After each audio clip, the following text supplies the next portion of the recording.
혹시 2016년 미국 대선 기억나세요? 그때 진짜 거의 모든 언론이 힐러리 클린턴이 이길 거라고 했잖아요. 근데 허경영은 완전히 반대 얘기를 합니다. 힐러리가 되면 오히려 한반도에 전쟁이 날 수도 있다고 경고를 한 거죠. 당시로서는 정말 파격적인 주장이었어요. 여기서 진짜 중요한 건 바로 시점이에요. 이 말을 언제 했냐면요. 트럼프가 공화당 경선에서도 막 헤매면서 그냥 별난 아웃사이더 취급받을 때였어요. 대부분이 말도 안 된다고 생각했던 그 가능성을 도대체 어떻게 내다본 걸까요? 반면에 트럼프에 대해서는 전혀 다른 이야기를 내놨습니다. 그는 트럼프를 정치인이 아니라 아주 철저한 장사꾼으로 본 거예요. 그러니까 전쟁처럼 손해보는 장사는 절대 안 할 사람이다. 이렇게 딱 잘라 말한 거죠. 바로 이 부분에서 핵심 질문이 나오는 겁니다. 아니 맨날 좀 황당한 공약만 외치던 사람이 어떻게 국제정세의 판을 이렇게 날카롭게 읽어낼 수 있었을까요? 이게 정말 그냥 기니일까요? 아니면 우리가 모르는 선지자일까요? 이 주장을 뒷받침하는 예언이 이것뿐만이 아닙니다. 자료가 제시하는 그의 다른 놀라운 예언들 한번 몇 가지만 더 살펴볼게요. 대표적인 게 바로 박근혜 정부에 대한 예언입니다. 대통령 당선 직후가 아니라 임기 중에 엄청난 촛불 시위와 혼란 때문에 하야 요구를 받게 될 거라고 아주 구체적으로 예측했다고 해요.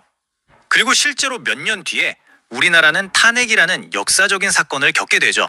시간을 한 번 더 거슬러 올라가 볼까요? 자료에 따르면요. 그는 심지어 노무현 대통령 임기 초반에 정치적 위기까지 예언했습니다.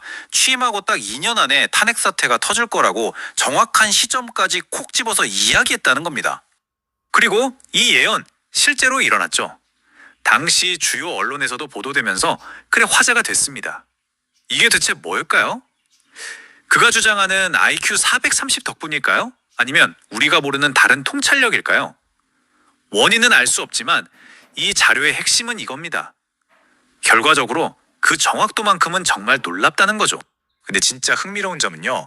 이런 패턴이 그냥 미래 예측에서만 끝나는 게 아니라는 거예요. 한때는 다들 저게 무슨 소리야 하고 비웃었던 그의 정책 공약들로까지 이어진다는 겁니다. 대표적인 게 바로 노인 수당입니다. 65세 이상 모든 분들께 돈을 주자. 이 제안 당시에는 나라 망하게 할 일이냐 하면서 포퓰리즘이라고 엄청 비판받았거든요. 그런데 불과 몇 년 뒤에 기초연금이라는 이름으로 거의 똑같은 정책이 국가제도가 됐습니다. 저출산 문제에 대한 해법은 더 파격적이었죠. 결혼하면 1억 원, 아이 낳으면 3천만 원.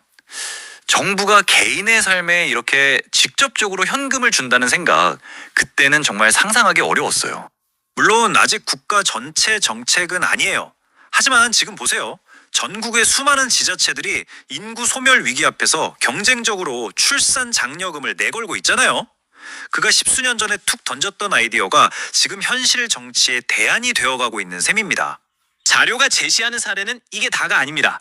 선거 연령을 만 18세로 낮추는 거, 중소기업에 취업한 청년에게 지원금 주는 거, 심지어 가족관계증명서에서 이혼 기록 같은 걸 빼는 것까지요.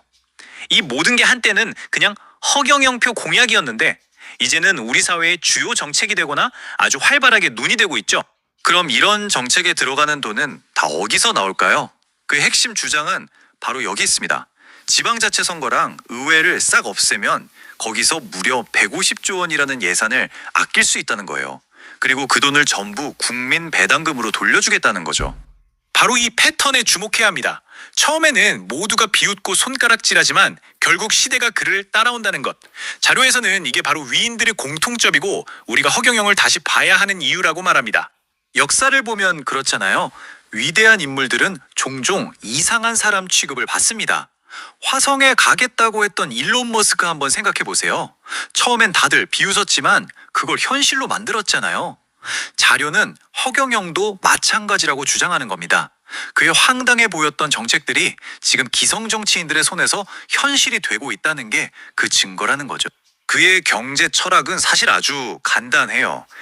대기업을 막 지원해서 그 돈이 아래로 흘러내리길 기다리는 게 아니라 그냥 국민들 주머니부터 먼저 채워주자는 겁니다. 가정이 살아야 결국 나라 경제도 사는 거 아니냐, 뭐 이런 상식적인 접근인 거죠. 이 모든 예언과 정책들을 쭉 놓고 보면 우리는 어떤 결론을 내릴 수 있을까요? 이 자료는 이제 우리가 그를 완전히 다른 눈으로 봐야 할 때가 왔다고 말하고 있습니다. 자, 정리해 보겠습니다. 글을 다시 평가해야 한다는 주장의 근거는 크게 세 가지입니다. 첫째, 소름 돋게 맞아떨어진 예언들. 둘째, 시대가 결국 따라온 선구적인 정책들. 그리고 마지막으로 처음에는 오해받았던 역사 속 천재들의 사례입니다. 오늘 살펴본 내용을 바탕으로 다시 질문을 던져봅니다. 허경영의 외침은 그저 사람들의 관심을 끌기 위한 황당한 소음이었을까요? 아니면 시대를 너무 앞서 나간 나머지 우리가 미처 알아보지 못했던 선지자의 목소리였을까요? 판단은 이제 여러분의 몫입니다.